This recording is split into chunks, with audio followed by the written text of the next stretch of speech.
प्यारे बच्चों, एक गांव में एक आदमी के पास एक गधा था। वो सारा काम उस गधे से लेता था। कुछ दिनों बाद गधे का मालिक बिल्ली ले आया। उसको बिल्ली बहुत प्यारी थी। वो अपने हाथ से बिल्ली को खाना खिलाता और अपनी गोद में उसको सुलाता। जहाँ जहाँ गधे का मालिक जाता, बिल्ली उसके साथ साथ चलती थी। गधे को देख के ये सब बहुत गुस्सा आता था। एक रात गधे ने सोचा कि सारा काम तो मैं करता हूँ, लेकिन बिल्ली फिर भी सबको अच्छी लगती है। उसने एक तरकीब सोची। गधे ने अपनी चाल बदली और बिल्ली जैसा कमाल करने लगा और अपने मालिक के घर घुस गया। उसने सोचा मालिक खुश होगा, लेकिन मालिक तो डर गया। मालिक को बहुत गुस्सा आया।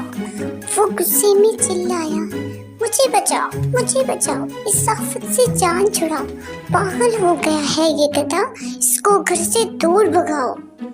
गधा वहां से चला गया। रोते हुए ये कहने लगा, हसद जलन की मिली सजा, मैं पहले ही अच्छा था। तो प्यारे बच्चों, आपको इस कहानी से क्या सबक सीखा कि हसद यानी किसी से जेलस होना बहुत ही बुरी आदत है, क्योंकि ये इतनी बुरी आदत है कि हमारे प्यारे आका सल्लल्लाहु अलैहि वसल्लम ने फरमाया कि जो हसद करे उसका मुझसे कोई ताल्लुक नहीं है।